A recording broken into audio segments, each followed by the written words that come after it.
बहरी अंग्रेजी सरकार के कान खोलने के लिए 8 अप्रैल 1929 को असेंबली में बम धमाके से बजा क्रांति का बिगुल।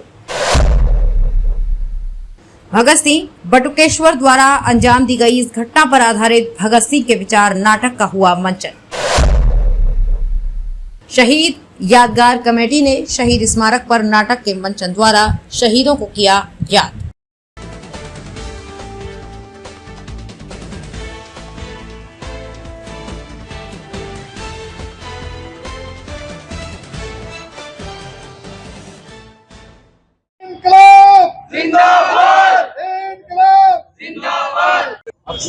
नमस्कार, जय हिंद, वंदे मातरम। दोस्तों, मैं भारत नागपाल इस समय मौजूद हूँ वॉइस ऑफ भादुगढ़ के लिए शहीद स्मारक भादुगढ़ पर, जो कि रोहतक रोड पर स्थित है। और यहाँ पर आज एक बड़ा विशेष कार्यक्रम चल रहा है।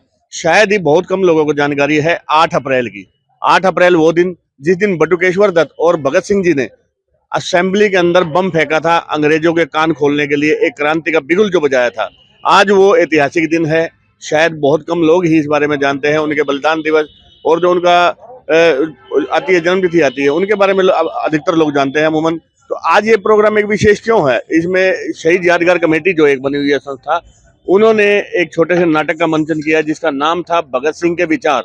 और भगत सिंह के विचार, जैसा कि आप जानते हैं कि आज भी प्रासंगिक है और इतना समय आजाद हुए देश को हो चुका है, उसके बावजूद भी एक शहीद भगत सिंह का नाम आइडियल है और हर बच्चे, हर बूढ़े, हर बुजुर्ग और महिलाओं तक में इतना लोकप्रिय नाम है। इसी पर चर्चा करेंगे। एक बार यादगार कमेटी के सदस्य हमारे साथ में मौजूद हैं। आज ये जो सारा उपलक्ष्य था, इस उपलक्ष्य के बारे में बताएं कि आज ये विशेष दिन क्यों है और इसके बारे में क्या आपका एजेंडा रहा कि इस प्रोग्राम को करने के लिए। 8 अप्रैल साल 1929 को। एक बार अपना परिचय भी हमारे चैनल पे। मेरा नाम राजनवीर सिंह है और मैं अध्यक्ष शहीद यादगार कमेटी की तरफ से। तो आज क्या उपलक्ष्य था? उपलक्ष्य था हमारा आज 8 अप्रैल 1929 के दिन, आज ही के दिन भगत सिंह और बटुकेश्वर दत्त ने असेंबली में बम फेंक कर बहरी अंग्रेजी सरकार के कान खोले और उन्हें ये बताया कि ये जो उन्होंने 2 कानून पास किए हैं उसके खिलाफत की उन्होंने इसको लेकर। तो आज ये मैं अभी देखा, मैंने नाटक भी देखा, सारी चीज, और जो तैयारी आप लोग करके आए, क्या संदेश समाज में देना चाहते हैं? हम ये चाह रहे हैं कि वो दिन दूर नहीं कि देश फिर गुलाम होगा, लेकिन अगर हम अपने शहीदों को याद नहीं करेंगे जिन्होंने हंसते हंसते फांसी के फंदे चूम लिया और हंसते हंसते अपने प्राण न्यौछावर कर लिए 23 साल की मात्र उम्र के अंदर। सर, दिल से मैं उनके शहीदों को नमन करता हूँ सदियों। और मैं चाहता हूँ पूरे देश को मैं कहना चाहता हूँ कि आज हम चाहते हैं हमारे सबके अंदर घर के अंदर भगत सिंह हो, ताकि फिर दोबारा से कोई भी अंग्रेज आके हमारी हुकूमत पे राज ना कर सके।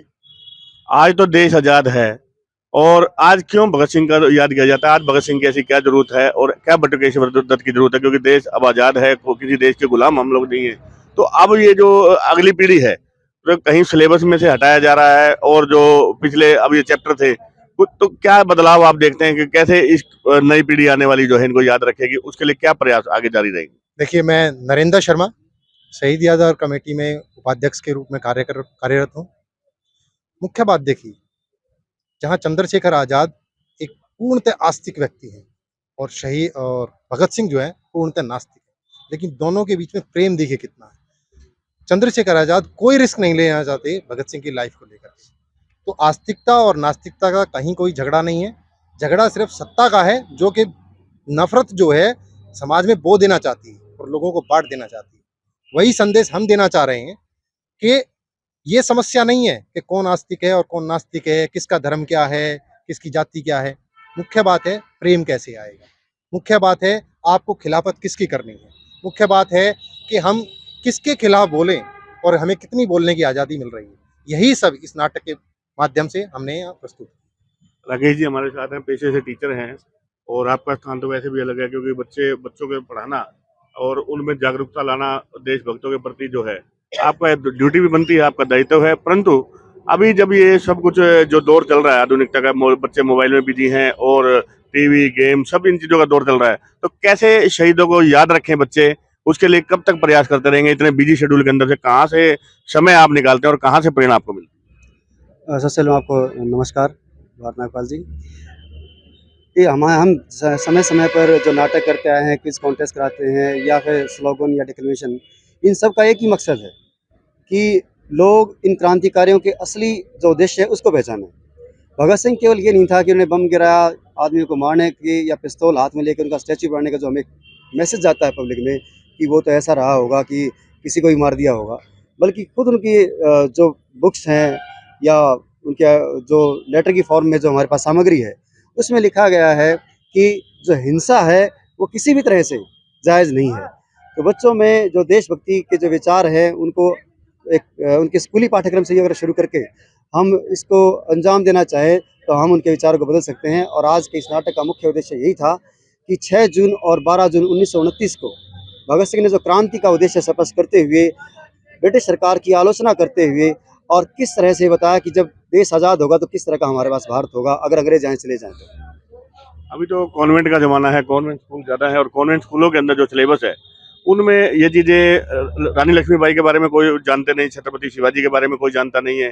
तो कैसे बच्चों के अंदर जागरूकता आए और जो सरकारें आ रही हैं वो भी कैसे कैसे सिलेबस के अंदर इनको इंक्लूड करें ताकि हमारे आने वाले बच्चे जो हैं, हमारी पीढ़ियां जो हैं, इनका नाम ना भूलने पाए। अभी आपने ये देखा, आपने अभी फिलहाल जैसे लोग बहादुरगढ़ में पहली बार नहीं 27 साल से शहीद यादगार कमेटी का यही काम है कि हम भगत सिंह एक विचार, अभी जैसे नाटक के मंचन से पता लगा आपको, उसे पता सभी से पता लग रहा है कि भगत सिंह एक विचार है। इस विचार को फैलाने के लिए और अभी तो मौजूदा सरकार ने भी कुछ पहल की है कि इनके सिलेबस को इसमें इंक्लूड कर दिया गया है। तो यही है बस। अभी जो प्रयास इतने सारे जारी हैं, क्या आपको लगता है कि पर्याप्त प्रयास हैं जो बच्चों के अंदर जो देशभक्ति की भावना है, जो राष्ट्रीयता की भावना है वो उभर के आए? बड़ों को सुनाने के लिए एक धमाके की जरूरत होती है। ये हमारे भगत सिंह और बटुकेश्वर दत्त ने आज ही के दिन अंग्रेजों को बताया था। और मैं ये बताना चाहूँगा कि देखो हमारी जो युवा पीढ़ी है उसमें क्रांति की लौ जो है जलाना पड़ेगा, कड़ी से कड़ी जोड़ना पड़ेगा, तभी हमारा देश आगे बढ़ पाएगा। और दूसरी बात है कि हम आज बटुकेश्वर दत्त जिनको कि कहीं ना कहीं लोग भुला दिए हैं, आज़ादी के बाद उनका जो जीवन था काफ़ी दयनीय स्थिति में गुजरा और किसी ने उन पर ध्यान नहीं दिया। बहुत बुरा दुर्दशा हुआ उनका, जो कि एक क्रांतिकारी का नहीं होना चाहिए। और साथ साथ आप लोगों को शायद ना पता हो, आज मंगल पांडे का पुण्यतिथि भी है। और अगर हम बच्चों को नहीं बताएंगे, अपनी पीढ़ी को नहीं बताएंगे, तो कहीं ना कहीं वो भूलते जाएंगे और कभी भी उनका जो हमारा स्वतंत्रता दिवस है कहीं ना कहीं उसका अपमान होगा एक दिन। तो इसलिए हमें कड़ी से कड़ी जोड़नी पड़ेगी और युवा को ज़्यादा से ज़्यादा इसमें इंक्लूड करना पड़ेगा, ताकि जो हमारी आने वाली पीढ़ी है वो इन शहीदों को याद करे और क्रांति की लौ समय समय पे जलाते रहे, लोगों के अंदर विचार जगते रहे। बहुत बहुत धन्यवाद आपका। ये थी शहीद यादगार कमेटी जो पिछले 27 वर्षों से लगातार देशभक्ति, राष्ट्रीयता की भावना के प्रचार के लिए समय समय पर ऐसे इस प्रकार के नाटकों का मंचन करती रहती है। मैं ढेर सारी बधाई आपकी टीम को देना चाहता हूँ। बहुत अच्छा और सफल मंचन रहा कि कोविड के बाद में देखने के बाद में थोड़ी एक्टिविटी शुरू हुई है और आगे भी भविष्य में उम्मीद करता हूँ कि आप और भी इस तरह के नाटक जो है आगे मंचन करते चलता रहेगा। आपको ढेर सारी बधाई, ढेर सारी शुभकामनाएं। वॉइस ऑफ बहादुर के लिए मैं भारत नागपाल, धन्यवाद। जय हिंद। इनकलाब जिंदाबाद, इनकलाब जिंदाबाद, इनकलाब जिंदाबाद।